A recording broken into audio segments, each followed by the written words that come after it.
karate, which we used to have martial arts for a long time and got rid of that when instructors moved away. And so we just recently brought that back. That has Nice. been wildly popular under our new instructor as well. So yeah, we ebb and flow with our programs. Every guide, different guides offer different programs Yeah. based on the season and what people want. So we try to really manage and see what that looks like for the season. We have a really strong senior center and senior programming. Talk a little bit about what some of the older folks can get involved in.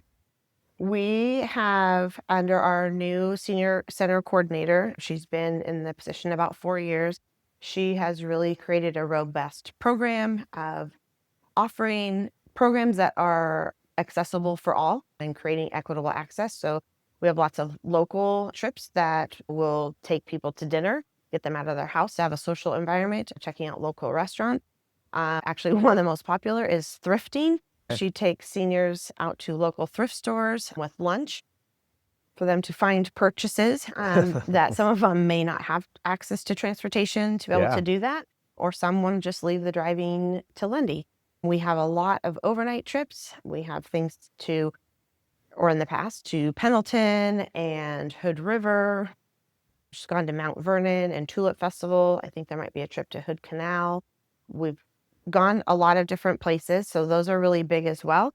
Yeah. And the daily activities of card games, movie matinees, Wii bowling, bingo, whether it's sponsored by Bishop Place or Regency, those are all really popular as well. And the senior lunches are super popular as well, right? They are. We have been a partner with Council on Aging and Human Services for 30 plus years, offering meals at our senior center on Tuesdays and Fridays, and they call them a congregate meal site. As many may know or may not know, recently Council on Aging has put a pause on their contract providing those meals, not only in Pullman, but also at other sites in the county, Colfax, Palouse, and Uniontown. And so actually Friday, December 5th was our last congregate meal site that was Oh, provided wow. under the contract with COA. We are currently working with Aging and Long-Term Care of Eastern Washington for them to find a new provider of the Okay. contract to bring those meals back. And hopefully that continues soon. In the meantime, we have found a local funder Okay. with United Way, and they're going to be funding that gap of time, I guess I Yeah. should say, and Yeah. food and money for the month of December and Okay. potentially up to a couple more months while that contract gets figured out. And that's a really important part of our senior center. We're serving like 50 plus people every Tuesday and Friday as not only a way to provide a lunch at a reduced cost, but also to provide a social interaction and reduce social isolation in their homes. And so Yeah. it's a really important thing that we need to get back into our senior center. Yeah. And it probably leads into some of the seniors doing some of the other activities that are offered. Absolutely. That was one of the very first things that our Lendy and I had a conversation. It was like, oh my gosh, what are we going to do? We need to keep these seniors active. We need to keep them fed in a time where there's food insecurity, but Yeah. also have them be participating in the programs. Yeah. That's an easy way for them to come in, be involved, sign up. And if they're not coming in and we're not providing that, how can we still reach them? That's a tough thing to figure out, but hopefully that gets sorted. Yeah. Those can continue. What do you think the biggest challenges to your department are after having the pros come review everything? What were the things that you felt like, okay, we know we can do this. We know we need a plan to overcome this problem, but it's going to be an uphill battle. Yeah, I think staff and funding are the two biggest things. We know what we want to do, as you said, and what the goals are. Our department is fairly small with now losing 2 full-time aquatic employees. We are now a department of 6 that produces essentially 64 pages of amazingness for the community.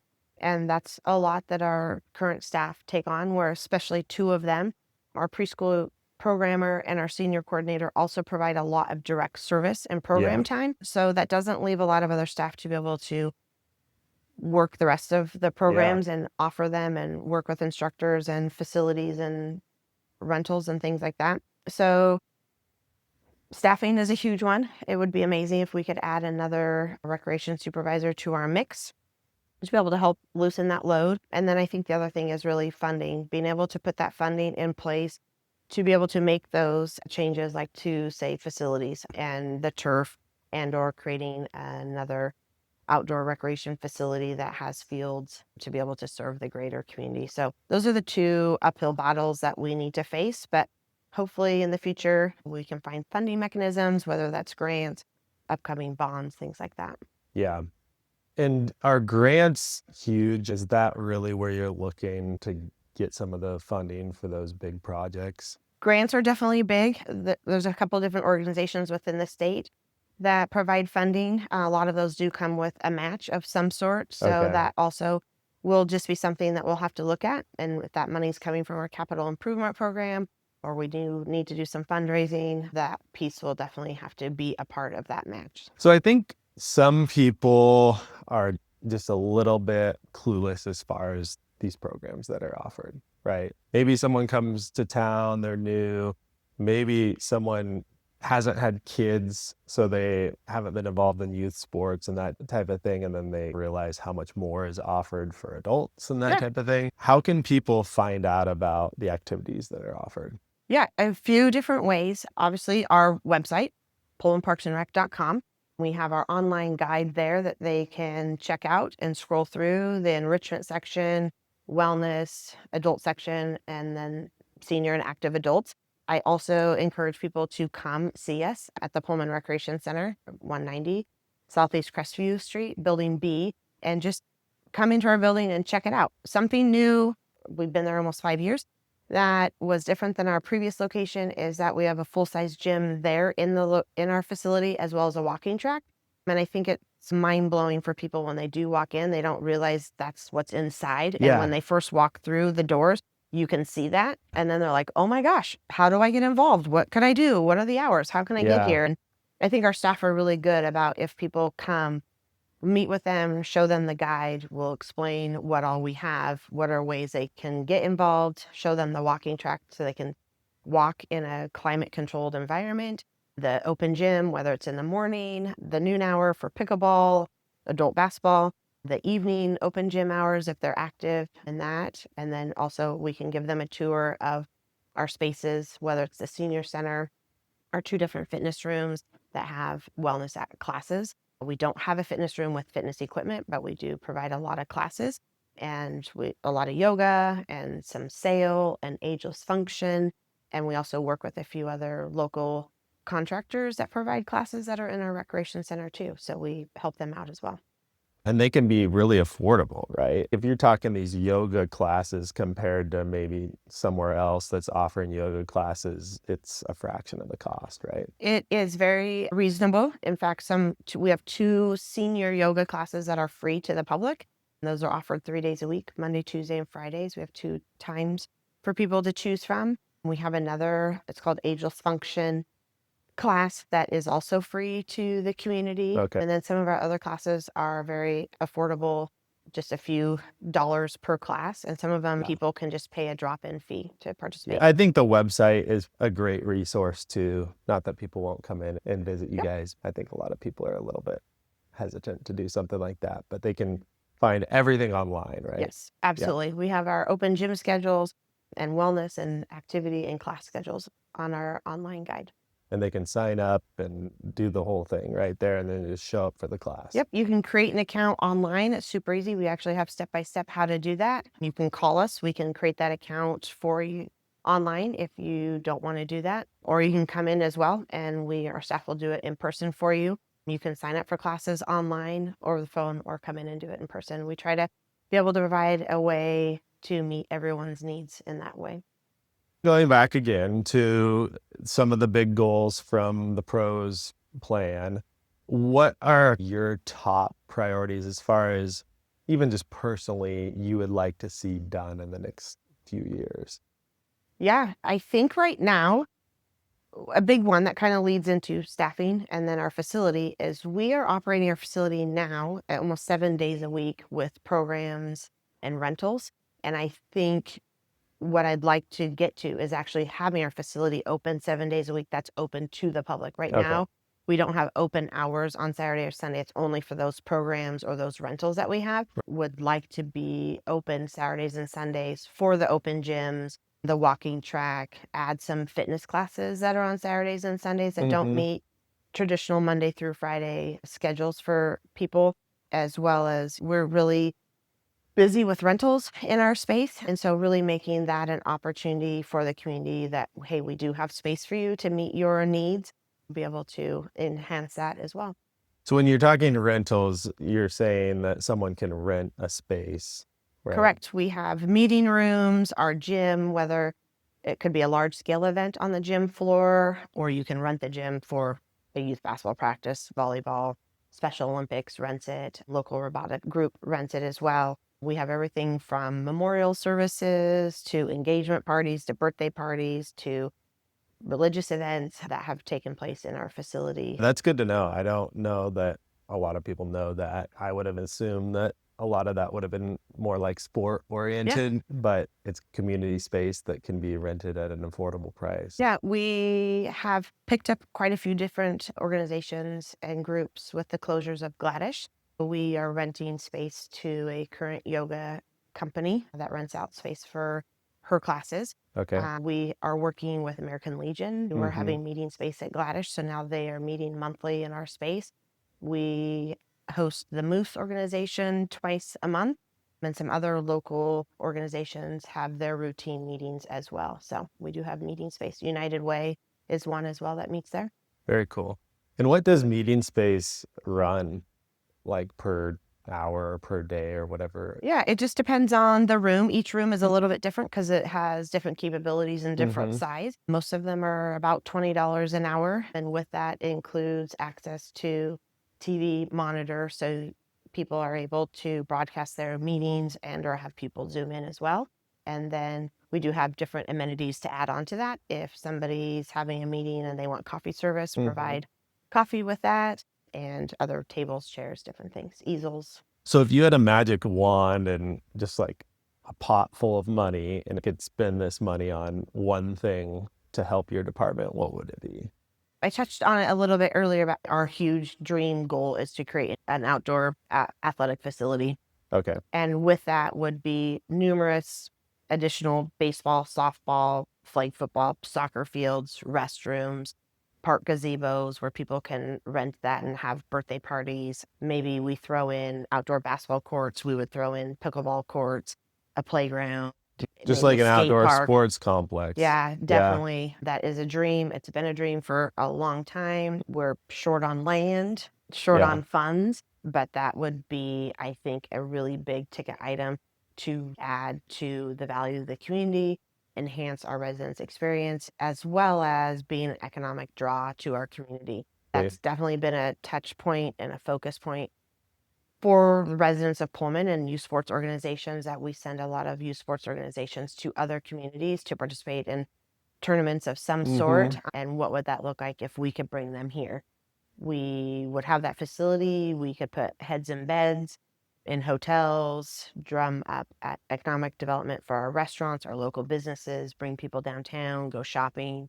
That would be a really big draw. I think a lot of people are trying to put that plan together, but it's definitely going to take a lot of organizations to that work. Yeah, it's going to take a ton of money. Yep. It would be a great investment, what you said, the draw. And I know a lot of times when there are people who are considering jobs here for the university or for SEL or any of these bigger employers, a lot of times they're offered a job and they might not take it. They might interview for the job, become a finalist, and then that's when they physically come to Pullman. And if they have families, those are the types of things they're looking for. So I think it could help draw some really great people to the area as well, knowing that's a benefit of living here. Absolutely. We, in our office, really talk about parks, paths, pools, programs, playgrounds, and those are things that draw people to Pullman when they come to visit. What is it that we have to offer the community? And those are things that we really pride ourselves on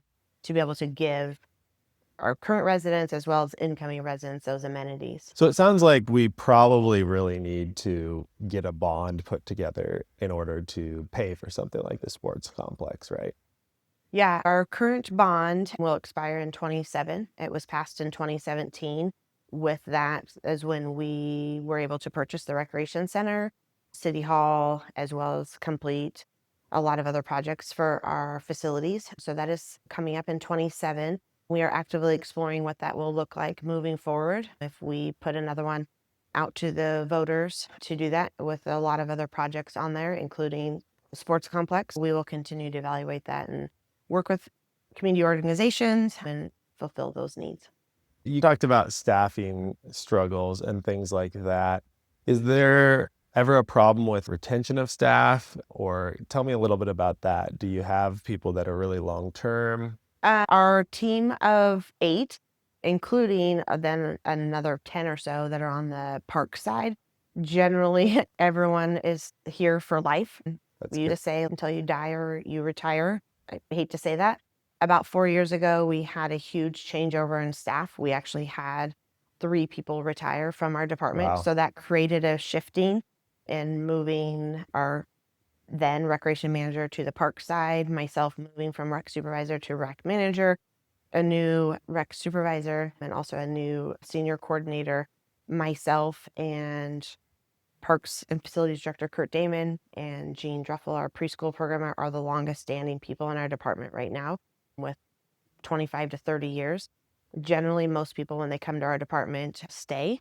It is definitely under the part-time realm that we do have a lot of transition. We live in a transient community. Yeah. We work with a lot of students between the ages of 15 and 25 that are here potentially for a short period of time, as well as like high school students. So those can be transient and changeover. And that really just depends on every season and their school schedules and work schedules and how that adjusts. So I feel like our department is used to that and it's just completely cyclical, or we're just hiring all the time. It's nonstop. We always have Yeah. openings to be able to backfill and navigate those situations when we are short staffed. But really also, we have a current part-time employee that just started this fall who Okay. also is a substitute teacher with Pullman School. And he was just sharing a story the other day of that his 2 roles with the school district and us are now overlapping. So he's seeing our program participants in the schools, or likewise, the schools they're coming in the rec center. And he just said that just makes his job at the city so much better because he's really integrated into the community now. And I think that really ends up happening a lot with our staff. Once they Hmm. get involved in the community, they want to stay. That's awesome. One thing I thought that was really cool when I joined Park Board and have kind of learned a little bit about is the opportunities for low-income families and youth sports and things like that. So talk a little bit about that. Yeah, we have a scholarship opportunity. It's called Care to Share. We actually not only serve youth between the ages of 0 and 17, but we also have a fund for seniors as well. It's an opportunity for families to get assistance to be able to participate in youth sports, babysitting. It can be preschool, it can be summer day camps, it can be any activity. And we just recently expanded that amount. So families now can participate and get scholarships 3 times a year for a maximum of $300, where families now are only paying 25% of the fee. Previously, it Nice. was 50%, and now the scholarship program is covering 75%, and the families are 25. We really want to make sure that we are providing equitable access for all families and reducing barriers to families to be able to participate. So if someone that's interested or has a need, please definitely contact us, and we can get them the help that they need to be able to participate. And really easy. You guys aren't trying to like interview them and make this a burden to get the help. It's like if you can reach out and say, "Hey, I need help," you guys are going to figure out how to make it happen, right? Yeah, absolutely. A lot of the, say, documentation or things that we need to show your assistance that's needed, those families are already providing. We just are asking that you check the box that you get it, and we'll help you out. So, outside of probably one of the busiest jobs in the area, what do you do for fun? When I am not working, I love to be outside. I love to garden. I used to run. I run a lot of marathons. I don't run anymore, but I walk. I have taken up spin classes, so I go to spin twice a week, super early in the morning. My family has a boat, so we do lots of boating in the summer on the Snake River. And we recently bought a trailer, so we do lots of camping as well. Nice. For my entire life, raised my kids in tents, and they're like, seriously? Yeah. Now that we're grown up and out of the house, you bought a trailer for yourself? I'm like, Yeah. yeah, you can stay in it too. Yeah. Yeah. So we love Great. to camp. almost every weekend in the summer, we are definitely not home. We're out doing something. Yeah. And so that probably led into a little bit of your son getting into forestry stuff, right? Yeah, loves to be outside. He is a fisherman at heart, so anytime we're out on the river camping, he's always fishing as well. He worked for a farmer in high school and Mhm. college, and so outdoors is in his wheelhouse. Yeah. Very cool. Since you didn't grow up in the area, but you guys have decided to settle here, what are some of the things that made you stay, that made you feel like this is a great area to raise kids and be? A couple of things. I think both Clark and I found families in our work environments.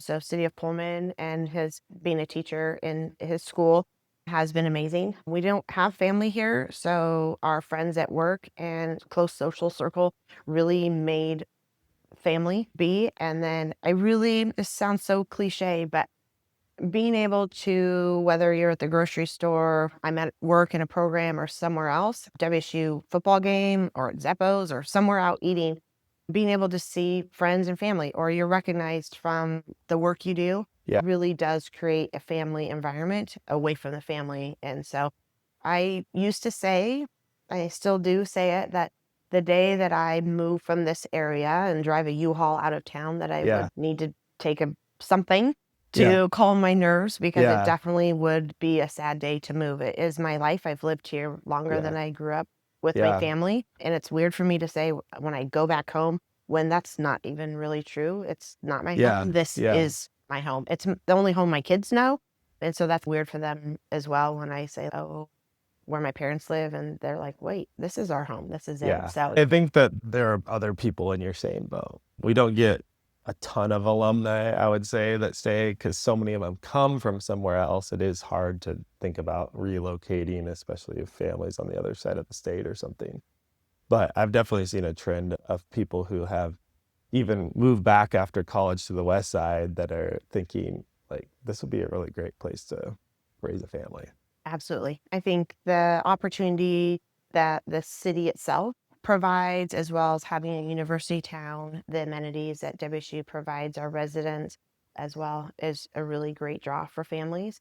And it's one to cherish. We're all definitely spoiled. Thanks for coming in, Megan. It was great to talk to you and great to learn about everything that parks and recreation that the city has to offer. Awesome. Thank Yeah. you for having me. This has been the Pullman, Moscow, and Beyond podcast with Jordan Vorderbruggen, a podcast where we get to know interesting people here on the Palouse. This week's episode was hosted at the beautiful property Jordan has listed for sale, 1325 Southwest Panorama Drive in lovely Pullman, Washington. If you'd like to check out that property, visit panorama.pullmanmoscow.com. You can find new episodes of the Pullman, Moscow, and Beyond with Jordan Vorderbruggen podcast at pullmanmoscow.com/podcast or wherever podcasts are found.